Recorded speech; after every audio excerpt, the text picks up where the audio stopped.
બાપુ આપે કીધું કે ઘોડાની નાળ લગાવવી જોઈએ જેથી બધી નેગેટિવિટી અબ્ઝોર્બ થઈ જાય, રાઈટ? તો એટલે એ ઘોડાની નાળ શું છે અને એટલે એના વિશે થોડું અમને કહેશો તો બહુ જ ફાયદાકારક રહેશે. વાહ, મને એવું લાગ્યું કે જ્યારે મેં મંદિરની ધજાની વાત કરી ને ધજાના પડછાયાની વાત કરી અને ઘોડાની નાળ વાત કરી તો મને એવું લાગ્યું તો ખરું કે પ્રિયાબેન છે તો બહુ ચાલાક. પ્રિયાબેન કંઈક ને કંઈક આમાંથી નવો સવાલ શોધશે અને શોધ્યો. વાહ. આપણે જનરલી એવી વાત કરીએ છીએ કે વાસ્તુને બેલેન્સ કરવા માટે કોઈ પણ પ્રકારની તોડફોડ કરવી જોઈએ નહીં. તમારા ભાગ્યમાં જે વસ્તુ તમારી પાસે આવી છે એ વસ્તુમાંથી જ પોઝિટિવ રિઝલ્ટ મેળવવાની કોશિશ કરો. ઘણી બધી વખત આપણે જોતા હોઈએ છીએ કે ઘણા બધા લોકોના ઘરમાં કે ઘણાના ઘેર જઈએ ત્યારે એ લોકોએ ઘોડાની નાળ લગાડેલી હોય છે. તો ઘોડાની નાળ એ શું છે? ઘોડાની નાળ એટલે એક એવી વસ્તુ કે જે લોખંડની હોય છે અને એ ઘોડાના પગમાં નાખવામાં આવે છે. ઘોડો એ એવું પ્રાણી છે કે એકવાર જન્મે અને ઊભું થાય પછી ક્યારે બેસતું નથી. ઓરિજિનલ ઘોડા જન્મ્યા પછી એકવાર ઊભું થઈ જાય પછી એ જીવનમાં બેસતા નથી. ઘોડા સૂવે ને તો પણ ઊભા ઊભા સૂવે છે. ઘોડા જીવનમાં બેસે નહીં. તો આ જીવન પૃથ્વી ઉપર આમ પગ રાખીને ઘોડા ઊભા રહે છે. તો ઘોડાના પગમાં કંઈ વાગે નહીં એટલા માટે થઈને ઘોડાના પગમાં નીચે શું નાખવામાં આવે છે? લોખંડની એક નાળ, એક યુ આકારમાં લોખંડની એક એવી રિંગ જેવું નાખવામાં આવે છે કે જેથી આપણે એવું કહી શકાય કે ઘોડાના શૂઝ, એને ઇંગ્લિશમાં કહેવાય હોર્સ શૂઝ, એને હોર્સશૂ કહેવાય. તો એ જે ઘોડાના જે શૂઝ છે એ લોખંડના એવી રીતે એક રિંગ નાખવામાં આવે છે. એ રિંગ નાખવાનું કારણ મુખ્ય એ છે કે ઘોડાના પગમાં કોઈ પણ વસ્તુ વાગે નહીં અને સતત ઘોડો આમ ને આમ ઊભો રહે છે. એના માટે થઈને ઘોડાના પગમાં કંઈક વાગે તો એને તકલીફ પડે, માટે આપણે એની રક્ષા માટે એ નાળ નાખીએ છીએ. હવે તમે જોજો સાહેબ કે એવું બને છે કે સતત પૃથ્વી ઉપર આમને આમ ઊભા રહેવાથી, સતત પૃથ્વી ઉપર આમને આમ ચાર પગે ઊભા રહેવાથી એવા નિશાન પડી જાય છે અને એ નિશાન હંમેશા ખરાબ વસ્તુ પોતાનામાં શોષી લે છે. વાત એવી છે કે ઘોડાના પગમાં કોઈ વસ્તુ વાગે નહીં એટલે એ ઘોડાની નાળ નાખીએ છીએ.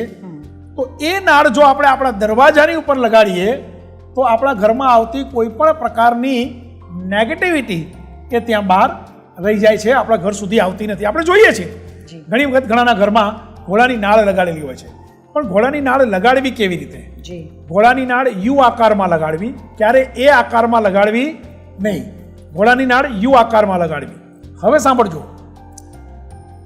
ઘોડા બે પ્રકારની ચાલ ચાલતા હોય છે. કયા કલરના ઘોડાની નાળ હોવી જોઈએ? કાળા કલરના ઘોડાની નાળ હોવી જોઈએ. કાળો કલર એટલે શનિનો કલર. તો લોખંડનો કારક શનિ. સાંભળજો, કાળા કલરના ઘોડાની નાળ હોવી જોઈએ. હવે ઘોડા છે ને બે પ્રકારની ચાલ ચાલે છે. ઘોડા હંમેશા બે પ્રકારની ચાલ ચાલે. એક ઘોડો રેવાલ ચાલ ચાલે. રેવાલ ચાલ ચાલે એટલે આવી રીતે ચાલે ને રેવાલ કહેવાય. અને એક ઘોડો ચાલે છે બાજોટ ચાલ, એટલે જે યુદ્ધ કરવા માટે જ્યારે જાય છે ચાર પગે જે ઉડતા જાય એને બાજોટ ચાલ કહેવાય. તો જે ઘોડો રેવાલ ચાલ ચાલતો હોય, કાળા કલરનો ઘોડો હોય, રેવાલ ચાલ ચાલતો હોય, એવી વખતે એના પગમાંથી નીકળેલી નાળ હોય અને એ નાળ જો આપણે આપણા ઘરમાં, ઘરની બહાર, બારસાખની ઉપર બરાબર વચ્ચોવચ્ચ યુ આકારમાં લગાડીએ તો તમારા ઘરમાં આવતી કોઈ પણ બલા ટળે છે અને તમારા ઘરમાં કોઈ પણ પ્રકારની નેગેટિવિટી આવતી નથી. હવે કેવી રીતે લગાડવી? તો કે ભાઈ યુ આકારમાં પહેલાં લગાડી દેવાની અને એની ઉપર સિંદૂર લગાડી દેવાનું. એને લગાડી સિંદૂરની અંદર થોડું તેલ નાખી એની પેસ્ટ બનાવો અને એ પેસ્ટને તમે ઘોડાની નાળ ઉપર લગાડી દો. ઘોડાની નાળને ક્યારેય અગરબત્તી કરવી નહીં, કારણ કે ઘોડાની નાળની અંદર જે યુ આકારમાં ઘોડાની નાળ છે ને એની અંદર મેક્સિમમ નેગેટિવિટી હોય છે, કારણ કે તમારા ઘરમાં આવતી નેગેટિવિટી એણે પોતાનામાં ખેંચી લીધી હોય છે. માટે ત્યાં અગરબત્તી કરવી નહીં. એટલે ઘોડાની નાળ યુ આકારમાં લગાડવી. મેં હમણાં કીધું કે ઘોડો બે પ્રકારની ચાલ ચાલે છે. એક ચાલ ચાલે છે રેવાલ. રેવાલ ચાલ ચાલે છે એ પગમાંથી નીકળેલી નાળ, કાળા ઘોડાના રેવાલ ચાલતા પગમાંથી નીકળેલી નાળ તમારા ઘરની બહાર યુ આકારમાં લગાડાય. અને કાળો ઘોડો બાજોટ ચાલતો હોય અને એવે વખતે એના પગમાંથી નીકળેલી જો નાળ હોય એ નાળને એક સરસ મજાના ડબ્બામાં લાલ કપડામાં મૂકી અને એ તમારી તિજોરીમાં મૂકો તો હું એવું માનું છું કે તમારા ઘરની અંદર સુખ, શાંતિ અને સમૃદ્ધિ આવે છે. સૌથી પહેલી વાત તો એ છે કે તમારા ઘરમાં એ નાળ મૂકવાથી લેઝીનેસ દૂર થાય છે. જે ઘરમાં ખૂબ આળસ હોય, જે ઘરમાં વ્યક્તિ ટાઈમસર રેગ્યુલર કામ ન કરતો હોય એવી વ્યક્તિ રેગ્યુલર કામ કરવા માંડે છે.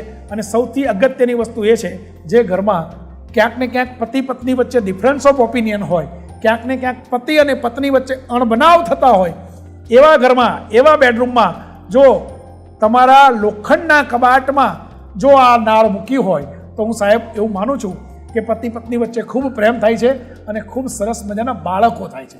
માટે જો ઘોડાની નાળ તમે ઘરમાં રાખશો તો હોર્સ પાવર જેટલી શક્તિ વધશે અને શક્તિ વધશે તો તમને કામ કરવાનું મન થશે.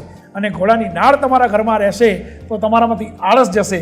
અને એ વાત ચોક્કસ યાદ રાખજો કે જ્યારે આળસ દૂર થશે ને તો જીવનમાં તમને ચોક્કસ પ્રગતિ થશે થશે થશે અને થશે. ખૂબ સુંદર અને બહુ જ મહત્ત્વની વાત છે. પણ મારે હજી એકવાર ફરીથી તમને પૂછવું છે, ક્લિયર કરવું છે કે ઘોડાની જે નાળ છે એ જનરલી મેઇન ડોર પર તો લગાવતા હોય છે બધા, એટલે લગાવી શકાય ખરી? એટલે કે પછી અમુક દિશામાં જ લગાવાય એને પણ? ના ના, આમ જનરલી કોઈ પણ દિશામાં તમે ઘોડાની નાળ તમારા ઘરમાં લગાવી શકો. પણ આ યાદ રાખવું જરૂરી છે કે જ્યારે તમે ઘરની અંદર જાઓ છો ને પશ્ચિમ દિશા છે, તમે ઘરની અંદર જાઓ છો ને પશ્ચિમ દિશા છે, તમારું ઘર જ્યારે તમે બહાર નીકળો છો તો પૂર્વ દિશા છે, તમે અંદર જાઓ છો ત્યારે પશ્ચિમ દિશા છે, તો એવા ઘરમાં ચોક્કસ ઘોડાની નાળ લગાડવી જોઈએ.